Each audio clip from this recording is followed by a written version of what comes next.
Very good morning.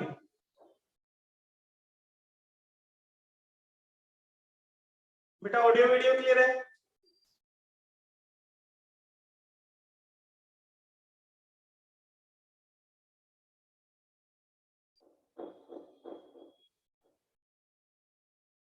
Yes. चलिए आज से हम स्टार्ट करते हैं हमारा सीएमए फाइनल का पहला सब्जेक्ट, जो कि अपन बेसिकली बात करते हैं तो अपन स्टार्ट करते हैं अकाउंट से। इसीलिए मैंने आज कॉस्ट से स्टार्ट नहीं किया कि अकाउंट्स हमारा सबसे पुराना और अभी तक सबसे ज्यादा पढ़ा हुआ सब्जेक्ट, जो हमने हमारे 11th में पढ़ा है, 12th में पढ़ा है, फाउंडेशन में पढ़ा है, फिर इंटरमीडिएट में पढ़ा है। ठीक है, अब यहाँ पे बेटा थोड़ा सा चेंज है। अभी तक हम जब भी अकाउंट्स पढ़ रहे थे तो हम पता है किस चीज की बात कर रहे थे? अभी तक हम हमेशा अकाउंटिंग की बात कर रहे थे। मतलब हमारा मेन टास्क क्या होता था? हमारा मेन टास्क होता था अकाउंटिंग करना। मतलब अकाउंटिंग परफेक्ट होनी चाहिए। लेकिन क्या मुझे कोई अकाउंटिंग की डेफिनेशन बता सकता है? अकाउंटिंग की डेफिनेशन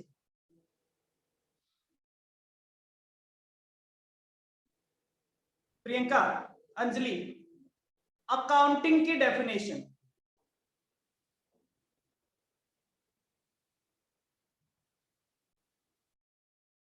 बोल के बता दो।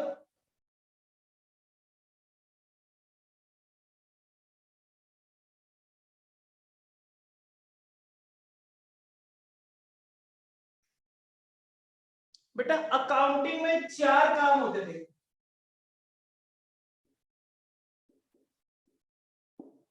पहला काम recording, second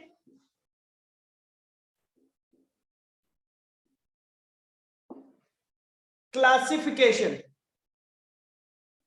third one is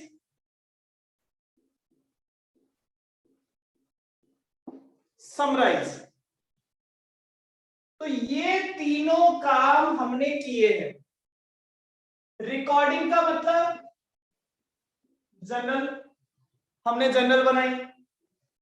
classification का मतलब हमने लेजर अकाउंट्स बनाए। और समराइज का मतलब हमने फाइनल अकाउंट बनाए। और ये फाइनल अकाउंट हमने हर तरीके से सीखे। एक कंपनी के फाइनल अकाउंट कैसे बनते हैं वो भी सीख लिए, पार्टनरशिप फर्म के कैसे बनते हैं वो भी सीख लिए, नॉर्मल बिजनेस ऑर्गेनाइजेशन के सोल प्रोप्राइटर के कैसे बनते हैं वो भी सीख लिए, डिपार्टमेंटल अकाउंटिंग के कैसे बनते हैं वो भी सीख लिए, ब्रांच के कैसे बनते हैं वो भी सीख लिए। जॉइंट वेंचर, कंसाइनमेंट, जहां जहां पे बन सकते थे हमने वो सारे सीख लिए। तो फिर क्या बचा? बोले फोर्थ पोर्शन। फोर्थ पोर्शन क्या था? फोर्थ पोर्शन था कम्युनिकेशन। मतलब इसके जो रिजल्ट्स आते हैं वो आपको कम्युनिकेट करने होते हैं रिपोर्ट बना के। जो इसके रिजल्ट आएंगे वो रिजल्ट आपको रिपोर्ट करने होंगे। क्या करके? रिपोर्ट्स बना के। तो वो काम, ये वाला काम बेसिकली आपको कहां पे करना है? ये वाली चीज आपने अभी तक कभी नहीं पढ़ी, ना 11th में, ना 12th में, ना फाउंडेशन में, ना इंटर में, ना फाइनल में। समझ गए?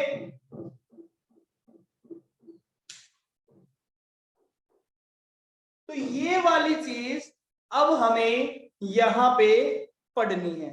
ठीक है, ये वाला जो टास्क है, ये वाला टास्क अब हमें यहां पे पढ़ना है। कैसे पढ़े? तो इस चीज को पढ़ने के लिए देखते हैं। चलिए, हमारा सब्जेक्ट क्या है? हमारा सब्जेक्ट है, इसीलिए यहां पे आके हमारे सब्जेक्ट को क्या नाम दिया गया? हमारे सब्जेक्ट को नाम दिया गया कॉर्पोरेट फाइनेंशियल रिपोर्टिंग।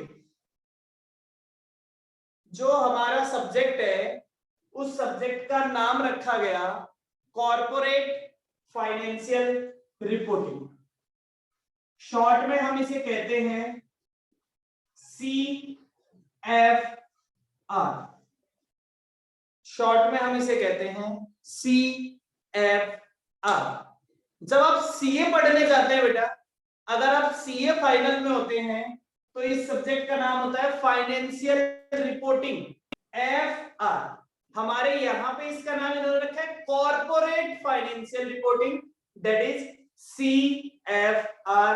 प्रैक्टिकली दोनों में कोई डिफरेंस नहीं है, केवल सिलेबस कंटेंट का डिफरेंस है। सीए वाले सिलेबस में कुछ और टॉपिक्स कंटेंट कवर्ड है, यहाँ पे कुछ और टॉपिक्स कवर्ड है। क्लियर? तो यहां तक की बात में कोई कंफ्यूजन है?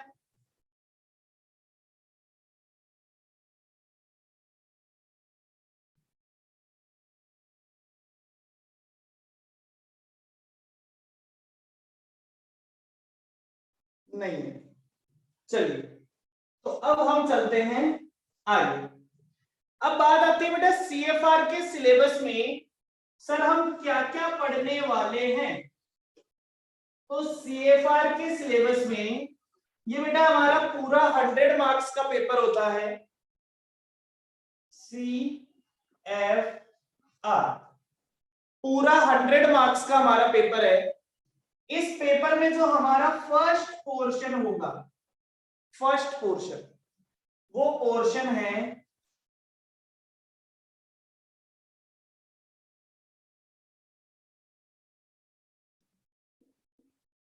amalgamation of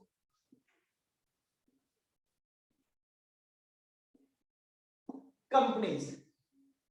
अमालगमेशन मतलब दो कंपनियां मिलके एक हो जाना, ठीक है। इसी का सेकंड पार्ट, ये इसका फर्स्ट पार्ट था, ये इसका सेकंड पार्ट है, that is internal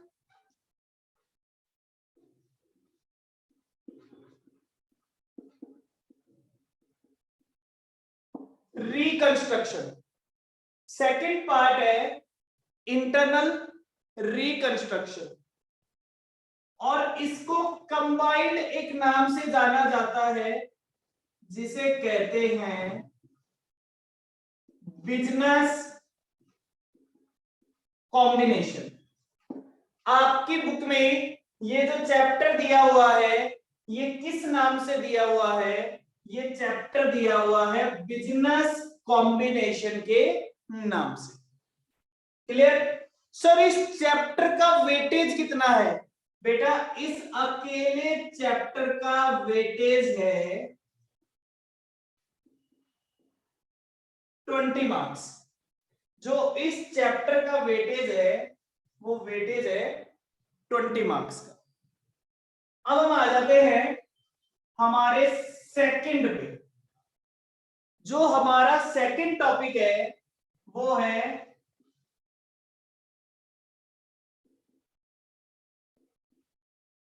consolidation of accounts. Sir ये क्या है? कंसोलिडेशन ऑफ अकाउंट्स का मतलब क्या होता है? कंसोलिडेशन ऑफ अकाउंट्स का मतलब होता है, आपने सुना है एमएनसीज, जिसकी बहुत सारी कंपनियां होती है। अब उनकी मालिक तो एक ही होती है, एक ही कंपनी उनकी मालिक होती है, वो सारी उस कंपनी के छोटे छोटे पार्ट्स होते हैं। तो हमने कहा लेकिन जो मालिक है वो ये तो कहेगा कि मुझे मेरी सारी कंपनी से आने वाला प्रॉफिट बताओ। जैसे आज फेसबुक है, फेसबुक का नाम चेंज हो गया, अभी भी हो गया मेटा। अब व्हाट्सएप भी फेसबुक का ही पार्ट है, फेसबुक भी मेटा का ही पार्ट है, व्हाट्सएप भी मेटा का ही पार्ट है, इंस्टा भी मेटा का ही पार्ट है। तो ये तीनों कंपनियों से जो रेवेन्यू आने वाली है वो सब मार्क जकरबर्ग कहेगा मुझे एक जगह पता तो होनी चाहिए। तो तीनों कंपनियों के अकाउंट्स को एक जगह करना वो क्या कहलाता है? कंसोलिडेशन। सर इसका वेटेज कितना है? इसका वेटेज भी है बेटा 20 मार्क्स। तो सबसे पहला काम बिजनेस कॉम्बिनेशन, दूसरा काम कंसोलिडेशन। अगर ये दोनों टॉपिक हमें अच्छे से आते हैं मतलब हमारा 40 मार्क्स का पोर्शन कवर हो जाता है। डन। इसके बाद और आगे चलते हैं। Portion number third, portion number third है बेटा अकाउंटिंग स्टैंडर्ड और इंडियन अकाउंटिंग स्टैंडर्ड, मतलब इसको ऐसे भी कह सकते हैं एएस और इंडियस अकाउंटिंग स्टैंडर्ड। जैसे हमने फाइनेंशियल अकाउंटिंग में थोड़े से अकाउंटिंग स्टैंडर्ड पढ़े थे, फिर हमने कंपनी अकाउंट्स में 4-5 अकाउंटिंग स्टैंडर्ड पढ़े थे, टोटल मिला के हमारे 30 अकाउंटिंग स्टैंडर्ड, तो वो हमें यहाँ पे पढ़नी है। सर ये दोनों मिला के कितने नंबर के आते हैं? ये दोनों मिला के भी बेटा 20 मार्क्स का कंटेंट आता है। ये 20 मार्क्स बहुत इजी, ठीक है। तो ये 3 चैप्टर जो हमारे सबसे मेन चैप्टर है, ये तीनों चैप्टर मिला के हमारे पास 60 मार्क्स का कंटेंट हो जाता है। क्लियर?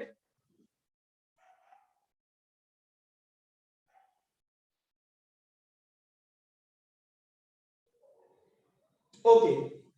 इसके बाद chapter number 4, chapter number 4, fourth chapter कौन सा है हमारा? चैप्टर नंबर 4 है बेटा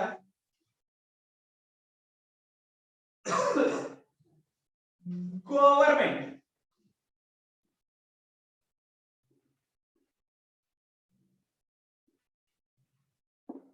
गवर्नमेंट अकाउंटिंग।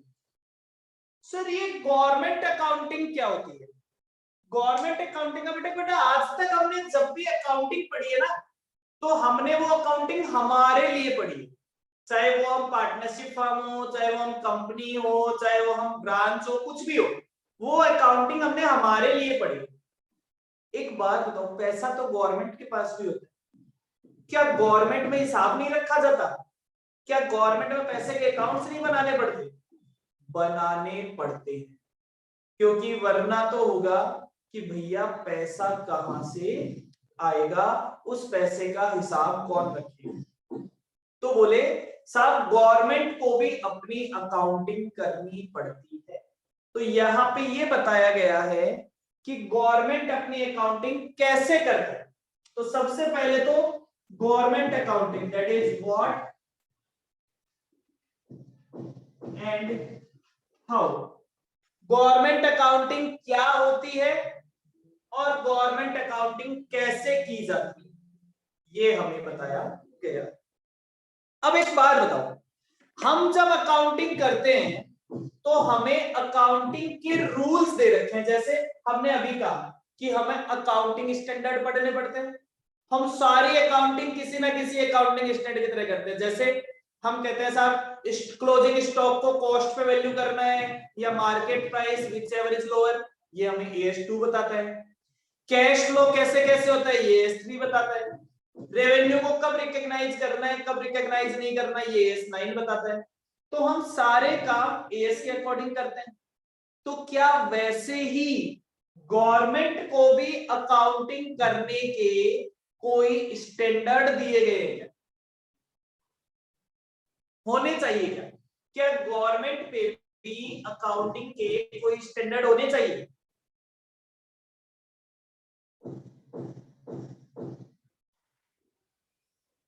होने चाहिए।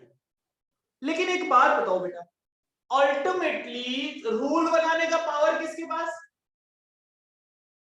रूल बनाने का पावर किसके पास? गवर्नमेंट के पास। स्टैंडर्ड लग जाएगा तो प्रॉब्लम किसको होगी? वो काम स्टैंडर्ड के अकॉर्डिंग करना पड़ेगा, ट्रांसपेरेंट तरीके से करना पड़ेगा, बढ़िया से करना पड़ेगा, सबको सारी बातें पता चलेगी। प्रॉब्लम किसको होगी? प्रॉब्लम किसको होगी? गवर्नमेंट को। उस चीज की प्रॉब्लम किसको होगी? उस चीज की प्रॉब्लम होगी गवर्नमेंट को। तो क्या गवर्नमेंट चाहेगी कि ऐसा किया जाए? नहीं चाहेगी। तो बेटा आज तक 6 अकाउंटिंग स्टैंडर्ड गवर्नमेंट के लिए बनाए गए हैं, लेकिन आज तक गवर्नमेंट ने इन 6 में से केवल कितने को अप्रूव किया है? केवल कितने को अप्रूव किया है? 3 को। गवर्नमेंट ने केवल 3 अकाउंटिंग स्टैंडर्ड को ही अप्रूव किया है। ओके, तो हमें टोटल अकाउंटिंग स्टैंडर्ड है 6, गवर्नमेंट ने अप्रूव किया है 3 को, तो हमें 3 ही अकाउंटिंग स्टैंडर्ड पढ़ने हैं। और ये इतना छोटा सा कंटेंट मिला के कितने मार्क्स का है? 15 मार्क्स का है। और ये 15 मार्क्स आपके लिए बोनस के जैसे हैं। आराम से सीधे सीधे 15 मार्क्स मिलते हैं। 3 अकाउंटिंग स्टैंडर्ड और 1 गवर्नमेंट अकाउंटिंग कैसे होती है, सब खत्म। तो टोटल कंटेंट ये जो हो गया, ये हो गया बेटा 75 मार्क्स। अब आता है पोर्शन नंबर 5। फिफ्थ पोर्शन क्या है? तो मैंने कहा पोर्शन नंबर 5। पोर्शन नंबर 5 है some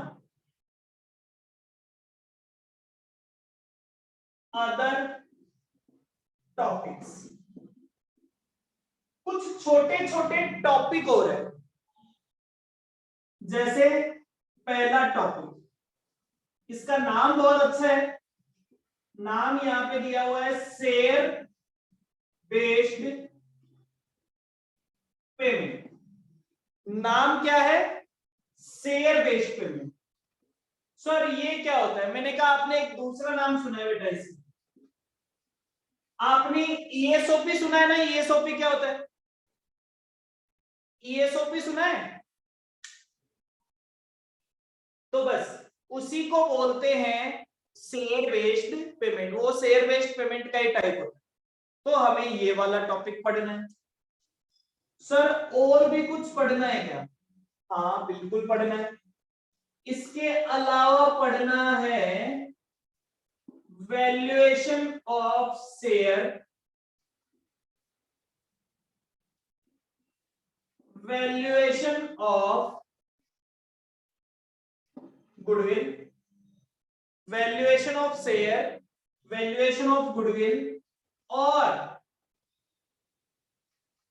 non banking financial company. Non banking financial company, इसमें हमें पढ़नी है एनपीए वाली चीज। इसमें हमें पढ़नी है एनपीए। आपको याद है आपने कंपनी अकाउंट्स में बैंकिंग कंपनी पढ़ा था? आपने कंपनी अकाउंट्स में बैंकिंग कंपनी पढ़ा था। उसमें आपने बैंकिंग कंपनी के लिए, जो बैंक्स लोन देती है, उसके लिए आपने नॉन परफॉर्मिंग एसेट निकाला था, प्रोविजन बनाया था। वही काम बेटा कुछ नॉन बैंकिंग कंपनियां भी तो है जो बैंक नहीं है फिर भी लोन देते हैं। जैसे एयू फाइनेंस है, वो बैंक तो थोड़े दिन पहले बना है, वो पहले भी तो लोन देता था। जैसे मुथूट फाइनेंस है, वो भी तो लोन देता है। तो ऐसे बहुत सारी कंपनियां हैं जो फाइनेंस का काम करती है, लेकिन वो बैंक नहीं है। तो उनके लिए भी प्रोविजन बनाने की नॉन परफॉर्मिंग असेट की रिक्वायरमेंट होती है। तो वो कैसे बनेगा वो भी हमें पढ़ना। सर ये कितने मार्क्स का होगा? बेटा ये वाला कंटेंट 10 to 15 मार्क्स का होता है। इनमें से कोई भी 2 या 3 क्वेश्चन आ जाते हैं, 4-4, 5-5 नंबर के क्वेश्चन आते हैं। ठीक है सर, एक छोटा सा कंटेंट। उसके बाद थ्योरी कंटेंट, कुछ अलग से थ्योरेटिकल चैप्टर्स है 2-3, तो वो थ्योरी कंटेंट भी 10 to 15 मार्क्स का है। मतलब ये दोनों मिला के जो बचता है ये 25 मार्क्स का कंटेंट पूरा है। इसमें से कुछ प्रैक्टिकल भी आ सकता है, कुछ थ्योरी भी आ सकता है, मतलब 75 मार्क्स का कंटेंट तो प्योरली प्रैक्टिकल है, 75 सॉरी 60 मार्क्स का कंटेंट तो प्योरली प्रैक्टिकल है। उसके बाद 15 मार्क्स का गवर्नमेंट अकाउंटिंग थ्योरी है बेटा, और इस 25 मार्क्स में से लगभग मैं तो कहता हूं 10 मार्क्स ही मान के चलो प्रैक्टिकल। तो टोटल पेपर में 70 मार्क्स का प्रैक्टिकल पेपर है और 30 मार्क्स का थ्योरेटिकल पेपर आपके यहाँ पे आता है। ये आपका पूरा सिलेबस है किस चीज का, कॉर्पोरेट फाइनेंशियल रिपोर्ट। समझ गए?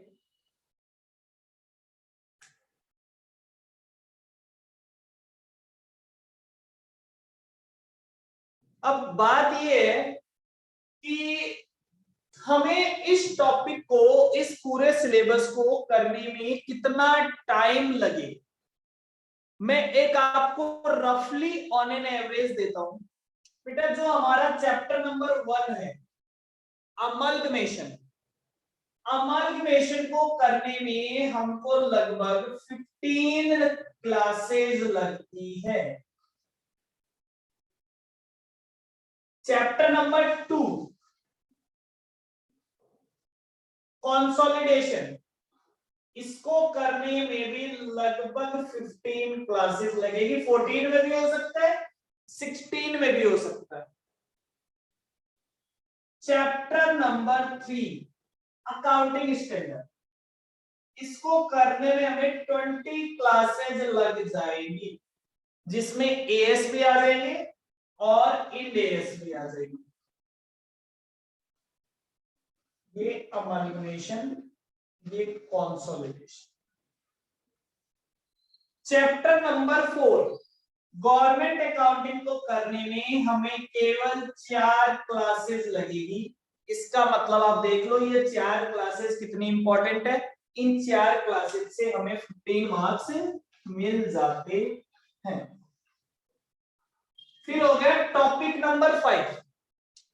टॉपिक नंबर 5 जो हमारे छोटे छोटे प्रैक्टिकल टॉपिक्स हैं उनको करने में हमको लगभग 15 क्लासेस लगती है। ठीक है, और लास्ट वाला टॉपिक, थ्योरी वाला टॉपिक करने में लगभग 10 क्लासेस आपको लगेगी। तो ये टोटल मिला के लगभग 79 क्लासेस होती है। आप मान के चलिए आपको 80 क्लासेस अप्रॉक्स सारे काम में लगने वाली है। डन? क्लियर?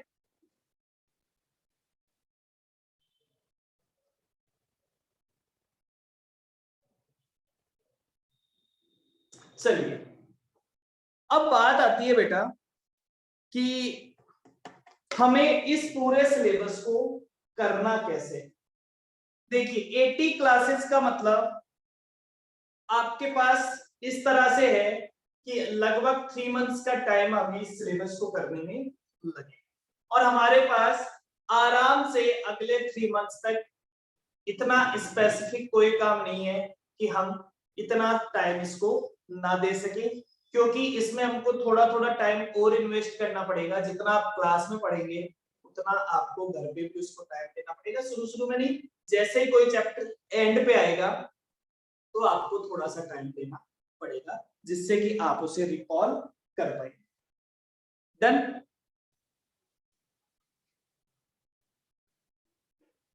सर अब हम कौन से चैप्टर से स्टार्ट करें? अच्छा बताइए, कौन से चैप्टर से स्टार्ट करें?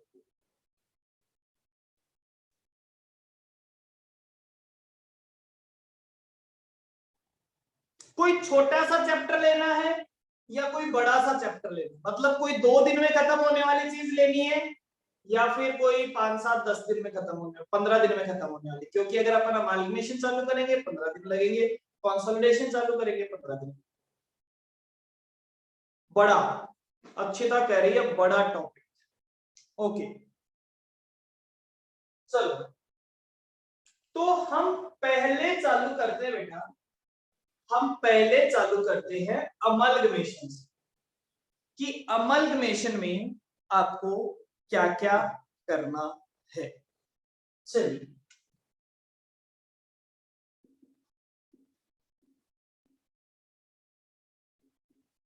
अमलगमेशन ऑफ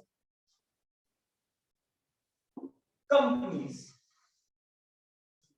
मैं पहले कुछ टॉपिक से हटके, मतलब वो टॉपिक वाली बात है, लेकिन हम थ्योरेटिकली लिखना, आपको कुछ भी लिखने की जरूरत नहीं है, सब कुछ आपको लिखा हुआ मिलेगा। नोट्स का मैं पीडीएफ आपको मोस्ट प्रोबेबली कल सुबह तक मिल जाएगा, और हार्ड कॉपी आपको अगले 2 दिन में हार्ड कॉपी मिल जाएगी। ठीक है, 2 दिन में आपको हार्ड कॉपी मिल जाएगी, कल सुबह तक आपको पूरे सिलेबस का नोट्स कंटेंट मिल जाएगा। ठीक है, चलिए, तो मैंने कहा बेटा सबसे पहले तो वर्ड समझिए, अमालगमेशन। अमालगमेशन का मतलब है दो कंपनीज का मिल जाना। अमालगमेशन का मतलब है दो कंपनी है, दो कंपनियां मिलके एक कंपनी हो जाना, क्या कहलाता है? अमालगमेशन कहलाता है। ठीक है साहब, अब एक मैं आपसे एग्जांपल पूछता हूं बेटा, दो कंपनी है, एक है ए लिमिटेड, एक है बी लिमिटेड, ये दोनों मिलके बन गई ए लिमिटेड, ये दोनों बनके मिल गई ए लिमिटेड। फिर मैं कहता हूं एक है साहब ए लिमिटेड, एक है बी लिमिटेड, ये दोनों बनके मिल गई बी लिमिटेड। फिर मैंने कहा एक है ए लिमिटेड, एक है बी लिमिटेड, और ये दोनों बनके मिल गई, ये दोनों मिलके बन गई ए बी लिमिटेड। फिर मैंने कहा एक है ए लिमिटेड, एक है बी लिमिटेड, और ये दोनों मिलके बन गई सी लिमिटेड। बताओ इनमें से कौन सा अमालगमेशन है, या कौन कौन सा अमालगमेशन है?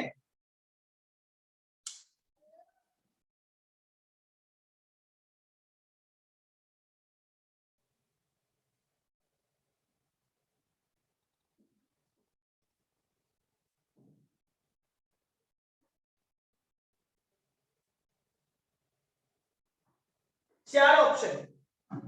अक्षिता कह रही है थर्ड वाला अमालगमेशन है, ठीक है। अंजलि भी कह रही है थर्ड वाला अमालगमेशन है। चलो एक बात बताओ, क्या पहला वाला अमालगमेशन नहीं है क्या? पहला वाला, मैंने कहा एक कंपनी थी ए लिमिटेड, एक कंपनी थी बी लिमिटेड, बी लिमिटेड आके मर्ज हो गई, या बी लिमिटेड आके मिल गई ए लिमिटेड में, तो दो कंपनियां थी, दो में से एक कंपनी खत्म हो गई और वो आके मर्ज हो गई ए लिमिटेड में, तो क्या ए लिमिटेड ये अमालगमेशन नहीं है? मैं ऐसा कह सकता हूं कि ए लिमिटेड ने बी लिमिटेड को परचेज कर लिया, अरे भाई परचेज करके अपने में मिला लिया, ऐसा भी तो हो सकता है, तो मिल तो गई ना। अमालगमेशन का मतलब मिल जाना, एक कंपनी का एग्जिस्टेंस खत्म, दूसरी में मिल जाना, तो हमने कहा साहब ये भी अमालगमेशन है। अब एक बात बताओ, क्या पहला वाला अमालगमेशन है तो क्या दूसरा अमालगमेशन नहीं है? इसमें तो केवल इतना सही तो केस हुआ है कि इस बार ए लिमिटेड बी लिमिटेड में चली गई।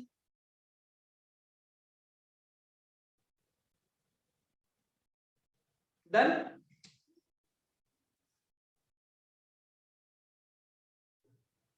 तीसरे वाले केस में क्या हुआ है? तीसरे वाले केस में क्या हुआ?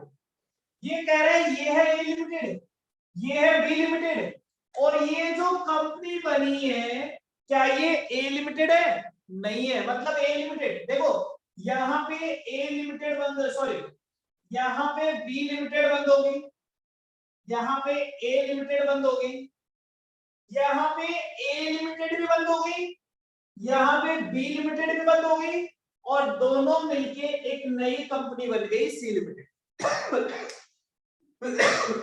ठीक है, डन। तो कोई फर्क नहीं पड़ता, मैं कहता हूं दोनों में से एक बंद हो जाए, दोनों बंद हो गए, कोई फर्क नहीं पड़ता, नई कंपनी एग्जिस्टेंस में आ गई। क्लियर? कोई ना कोई बंद जरूर होना चाहिए। अगर ये कहते कि ये दोनों ही चालू है, फिर ऐसा नहीं हो सकता। या तो बी ए में आ जाए या ए बी में चला जाए या दोनों ही मिलके कोई नई कंपनी बना। अच्छा, अब एक बात और बताओ, क्या तीसरे वाले केस में और चौथे वाले केस में कोई डिफरेंस है क्या? तीसरे वाले केस में और चौथे वाले केस में कोई भी डिफरेंस है?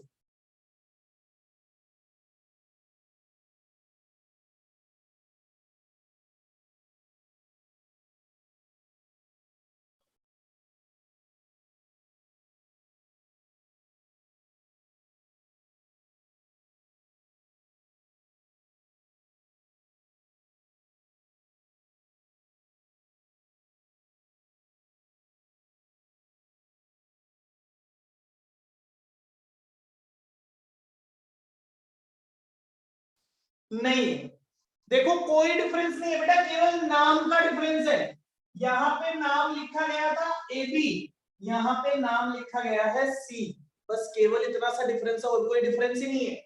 यहाँ पे भी ए बंद हो रहा है, बी बंद हो रहा है, जो नई कंपनी बन रही है उसका नाम है सी लिमिटेड। यहाँ पे भी ए बंद हो रहा है, बी बंद हो रहा है, जो नई कंपनी बन रही है उसका नाम है सी लिमिटेड। बस केवल इसके अलावा और कोई भी डिफरेंस नहीं है। समझे मेरी बात?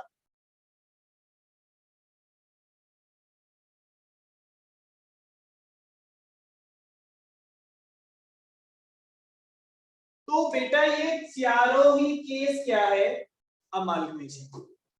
अब एक लास्ट बात और, लास्ट बात क्या कह रहा है कि साहब आपको लगा कि सर यहाँ तो ए को बी ने क्या कर लिया, सॉरी बी, ए ने बी को परचेज कर लिया, तो क्या एक कंपनी दूसरी कंपनी को परचेज करती है तो अमाल्गमेशन होता है?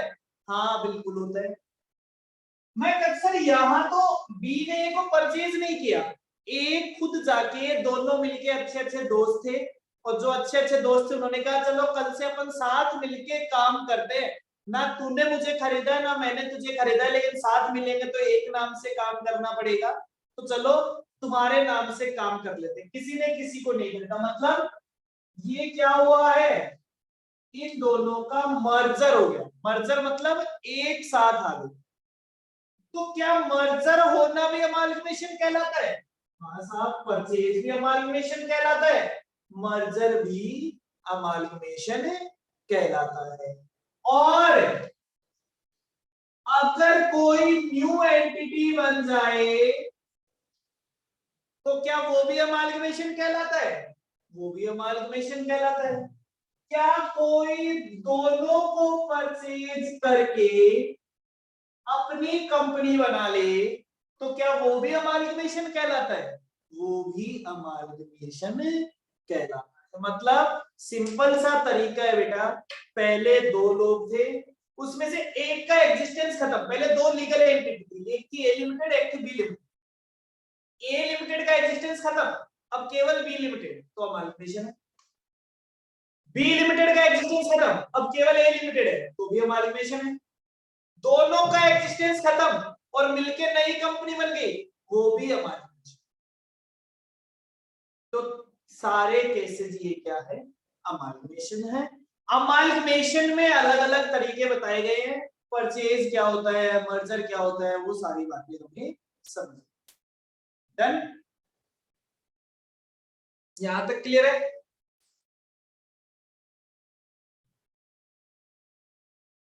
चलो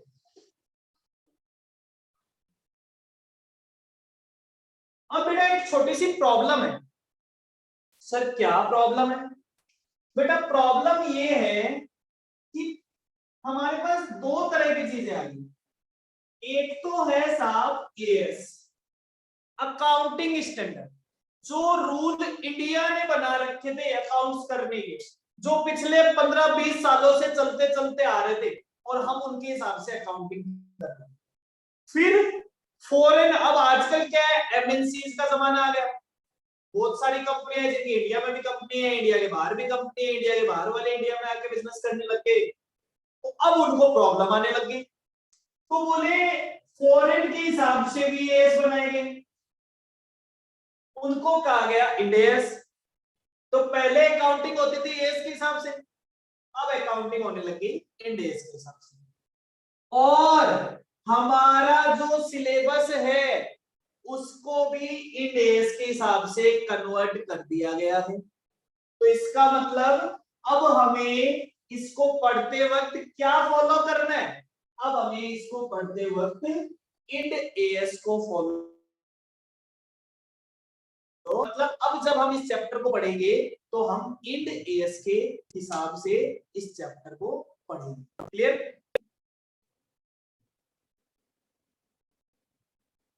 जब इसका एएस होता था तो इसका एएस होता था अकाउंटिंग स्टैंडर्ड 14, और जब हम अब इसका इंड एएस पढ़ेंगे तो इसका इंड एएस होगा 103, इसका इंड एएस होगा 103। तो इसके हिसाब से हमसे पढ़, क्लियर? तो इसको पढ़ने का काम करेंगे कल से .9 o'clock। ठीक है, आज के लिए इतना ही, बाय बाय। आफ्टर सेकंड से अपन इसके साथ कॉस्ट भी चालू कर देंगे। ठीक है, आज के लिए इतना ही, bye bye, take care, thank you so much, bye bye.